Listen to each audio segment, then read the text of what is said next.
Right. So I had something nicely set up here. And then this happened. This here. Hello everyone. This is the RPG Pundit, the final boss in Internet Shitlords. And that's my cat. One of the two of my cats. Who has gotten in the way of my shot just as I was starting it. You're in the way. Alright. We're gonna nudge you out. Go on. Get out of the way there. Because you can see... Oh, god damn it. You can see that right here we got over the edge. There's also Lords of Olympus there. My cat's sitting on it right now. I don't know if that's like a sign of her approval for my game or that she doesn't think much of it. But there we are. So I've got these two books here because I've been working on my my new Lords of Olympus campaign. And Over the Edge had some good ideas for it. If you're not familiar with it, Over the Edge is a brilliant game by Jonathan Tweet, and it's from the 90s, so you might be too young to have known it. Jonathan Tweet is one of the guys that made 3rd edition, which you also might be too young to have known about if you're watching this. So, in any case, it's a role-playing game about like this weird sort of supernatural city that is a place that's got like this kind of dystopian government, and where there's these enforced ideas of like pretending that things are normal when they aren't, and accepting as claims of things being real which are not real, like typical sort of Kafka talk and things like that, right? It's kind of inspired by some of the weird beat stories and surrealism and all kinds of stuff. Anyway, it's a very cool game. But it kind of segues into what I was going to be talking about today, which is that once again I've gotten myself into some trouble on the Twitter with people, with the regular mob of the of the Outrage Brigade.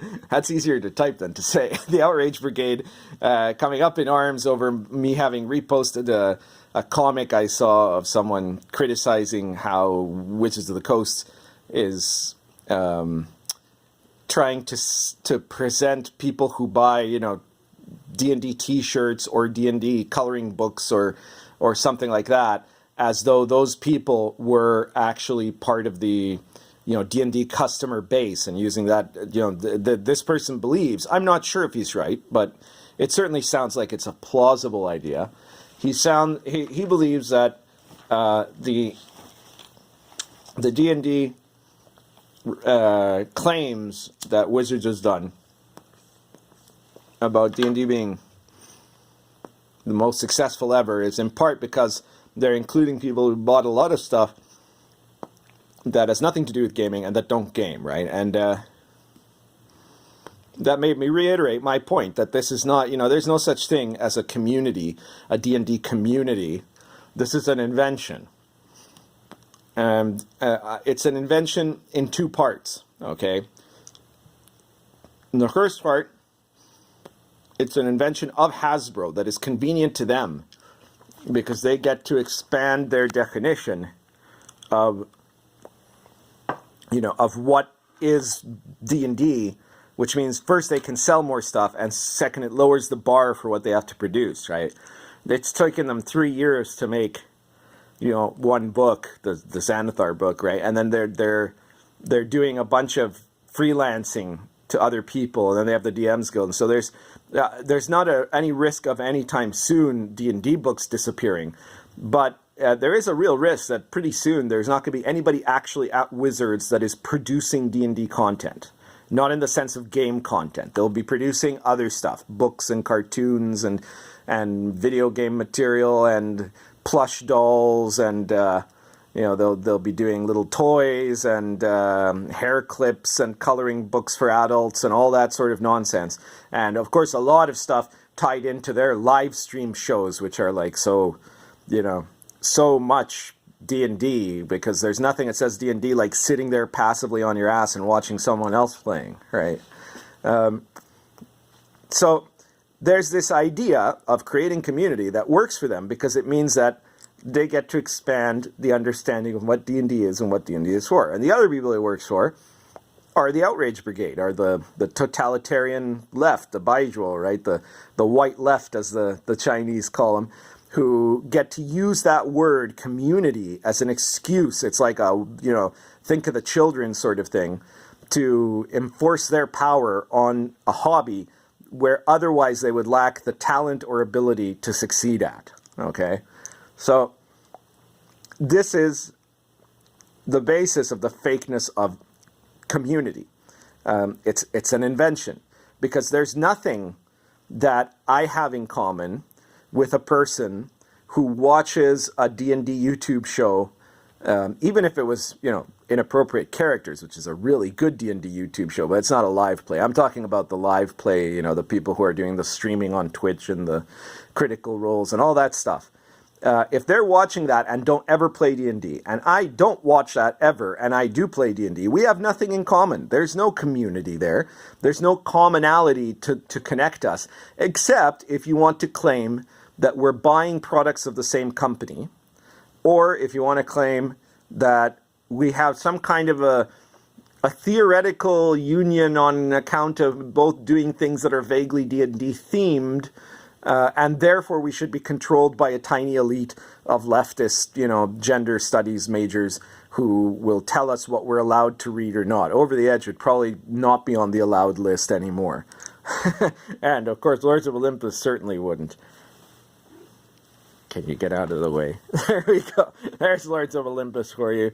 My incredible diceless role-playing game of Greek gods, and you play the kids of Greek gods, and you travel across the multiverse, and, it's very sort of Percy Jackson, and American Gods, and all that sort of thing. It's very high-powered, very drama-focused. Anyway, that was your little commercial break for the episode today. So I go and I say, look, everybody who plays D&D is part of the D&D hobby. Everybody who plays role-playing games, like these ones, is part of the role-playing hobby. I think probably having my cat on camera is better than just having the cover. She's cuter than the covers, isn't she? Anyway, so having that, everybody who plays D&D, I don't care if you're white, you're black, I don't care your race, your gender, your sexuality, I don't care even what your politics are, I don't care anything about you.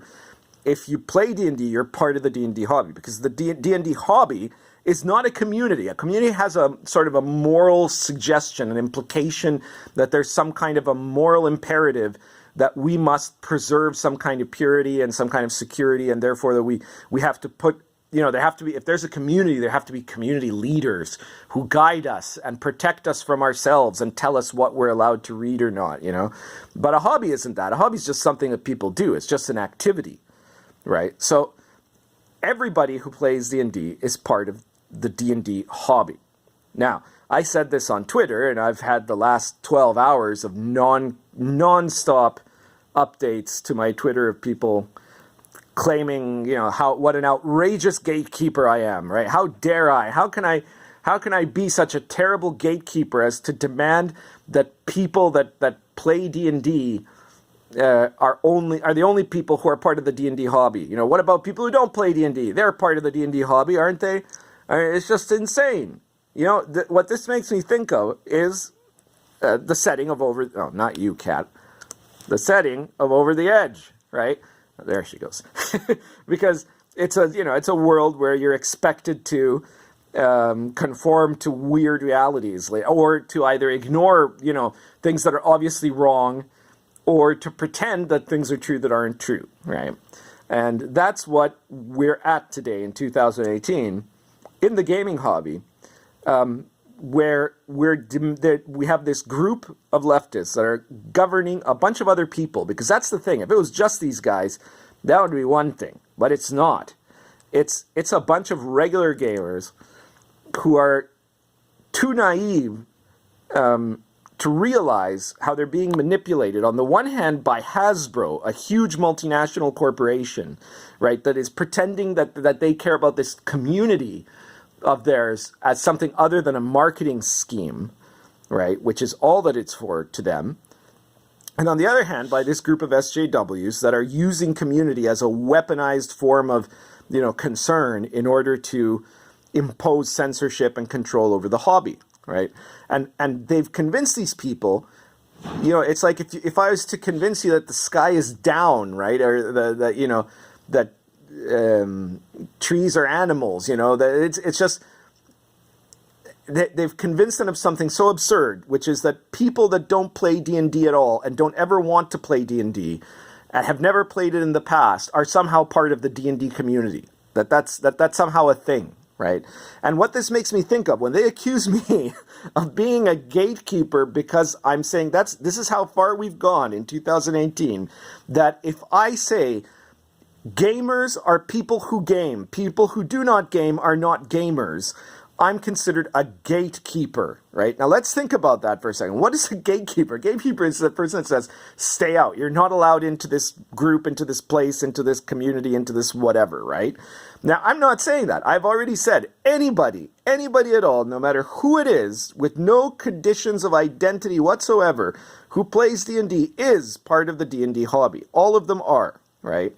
But the people that are complaining about me being a gatekeeper are claiming that I'm being a gatekeeper because I'm not allowing people who are not part of the hobby, who do not play D&D, who have no interest in ever playing D&D, but who once bought an adult D&D coloring book or something like that, the Big Book of Beholders or something, and that's it. They're part of the D&D community now, and they have as much say over what we do, and there are people that will speak for them and tell us what we must do in their name. Right? So this makes me think back to when I was, a kid. Back when I was a kid, if there was like a contest, a race or whatever, right? There was a prize. And the kid that got there first won the prize, right? They won first place. Maybe some other kid won second place and somebody else won third, right? And everybody else lost. And that was okay. And then it came along this idea that, oh, no, we can't just have that, right? So by the time I was nearing, the end of certainly my grade school education, I don't think I ever won a participation ribbon or anything like that, right? But even just a little bit after I was done with that, you would see this coming up. And maybe it was a little earlier because it was in Canada, and Canada adopts bad ideas earlier than other countries do. But you'd see this thing where you'd have a race, and the kid that won first place would still get a special kind of first place ribbon or medal or whatever. But then everybody else would also get a ribbon or a medal to just say, you were there, you participated. Okay, so fine. That was where we were at then, right? But that's not the metaphor for where we're at now with the D&D community. Right? It's not even what happened after that. Like I can remember that just to the tail end of my youngest sibling's education, who was quite a bit younger than me, they started to get rid of the first place medal altogether, right? And then everybody raced. There, you weren't allowed to talk about winners or losers, but we all got participation medals, right? Everybody gets a participation medal, and that's all, because all that matters is that you showed up and participated, right? Now that is the bar that I'm setting right now for D&D. I'm not saying it doesn't matter what type of role-playing game you like. It doesn't matter what type of D&D play style you have. It doesn't matter if you agree with me or not. None of that matters. If you're just playing, that's enough. I'm now the guy. That's how far the window has shifted. That I'm the guy that's saying everybody who participates gets the medal. All of you get to call yourselves part of the hobby if you've just played one game once. That's it. Participation medal guy. That's the RPG pundit right now. And these guys are saying, fuck that. That's not enough. That's abominable. You're a terrible person, right? Because their idea is that that's unfair to people who choose not to participate. So this is like, if you get a race and you have all the kids are participating, they all get medals, but the fat ass kid who didn't want to get off the bench and run, he also has to get a medal, right? Everybody else, everybody who was there gets a medal. Anybody who had something peripherally to do with it gets a medal. The kids in the other class who did not have a race today, they also have to get a medal because they are connected in some vague sense. Right? That's what these people are demanding as their definition of community, which is a non-definition. Right? I mean, I have no connection at all to hipster McBunface who bought the adult coloring book of D&D. Right? It's nothing to do with me. And, and he doesn't have any connection to some other person that is a fanatical watcher of, one of these live streams, but doesn't play D&D and doesn't use adult coloring books, right? It's just the only possible connections are the corporate connection or the imposed leftist connection for them to, infiltrate the hobby and control it, right? So it's ridiculous. Well, why does it matter? Well, it matters because that idea of community is weaponized. It's something that is going to be used to impose itself on the hobby and place demands that will change the hobby in bad directions. And it also matters in the sense that this is an attitude that is harmful for the future of D&D. Because on the one hand, if you have, if you're telling people you don't actually have to play D&D, you don't actually play any role-playing games to be part of the role-playing hobby, you don't have to play D&D to be part of the D&D hobby, then who does that benefit? Well, it benefits the SJWs because they get a bunch of people that don't actually want to ever play D&D that can now claim to have a stake, a vested interest in how D&D goes, right? And then they can say, well, orcs are racist, so we're going to remove orcs, right? Or stuff like this. They can change things around, and then they can censor anyone who disagrees with them because those people are evil gatekeepers. And it also benefits Hasbro, right? I'm saying Hasbro here instead of Wizards for the very good reason that people tend to imagine Wizards of the Coast as this little mom and pop gaming company, like they're not some big thing. I had some guy when I said, well, you're just playing into the interests of a multinational. They're like, oh yeah, Wizards is a multinational, right? And maybe people don't know that Wizards is owned by Hasbro, one of the largest multinationals in the world, right? It's a huge company. It's worth billions of dollars. It's also been accused of using child labor, right? But these guys are people that really care about community, right? So it's good for them because it means they can expand the D&D brand, right? D&D doesn't have to be a game anymore. Instead, it's a lifestyle brand. It's something you wear. It's something you put on a T-shirt or you're in earrings or something like that. And it's something you show off to show, look at what a nostalgic nerd I am, right? I'm a D&D person. I'm part of the community, right? It makes you feel like you belong if you buy stuff. If you buy stuff of Wizards, that is to say, of Hasbro's, then you're a part of the community and belong. You don't have to actually play. So they benefit from it. But it hurts gaming because this is the problem. If you've got people telling other people, anyone, I'm telling everyone, anybody who games is part of the D&D hobby. You come and you game and you're part of it. And that's how you get into it. And you go ahead and play it. And I want everyone to play. I'd love it if everybody in the whole wide world played RPGs. Right? Maybe not all of them want to play D&D. Probably not all of them want to play at all. But I'd love it if as many as possible did play it. Okay? So that's my position. But the position these other people are having, the ones that are accusing me of being the gatekeeper, of me being the one that's going to be harmful to the poor newbies who are going to be scared away by my evil gatekeeping saying, please come and play D&D. Because that's all I'm saying is please come and play, right? The people that are like, well, I don't want to play, right? Well, when you tell them you don't have to play, when you tell them you don't, it doesn't matter. D&D actually as a game is not important. What matters is the feeling. What matters is the sense that you're part of a community. And that's all that matters. So you don't actually ever have to bother trying to play. You can just never play and be part of the D&D community. And we'll take care of you and censor evil people that scare you with demands that you should play, right? That is harmful to the game because you're telling people it doesn't matter if they play or don't play. They're not going to, there are people that aren't going to be, you're not going to convince someone to play by saying, well, it doesn't really matter if you play. You shouldn't bother to play, right? Or, whether you play or not, you're still already part of the community, so you don't have to feel like you have to play, right? Like, what the hell is that, right? That's not the way to get new players. And it's not going to matter to Hasbro because their whole deal is you can buy other stuff than just game books. And, of course, they're going to change their game books, too. The game books will be more and more focused, not on people who actually play D&D, but on people who want to collect these books as kind of source material related to live stream games that they're going to be running now, right? That's the future of it. It's going to be a lot like what happened with the novels in the 90s.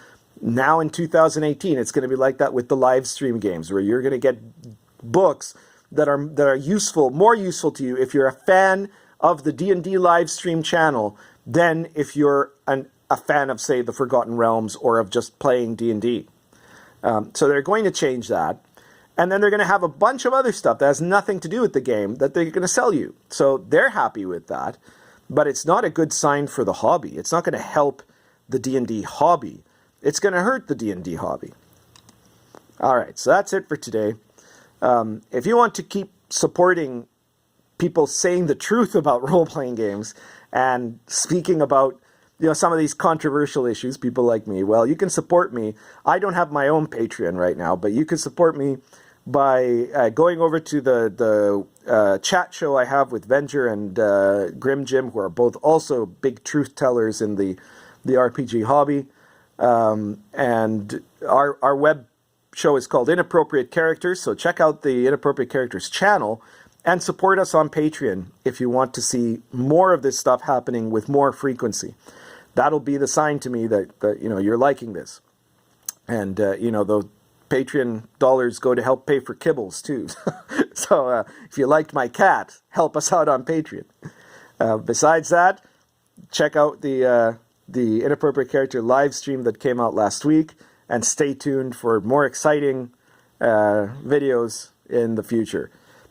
Currently smoking a Nira Poker with Country Doctor. This is the RPG Pundit, final boss and internet shitlords, signing off.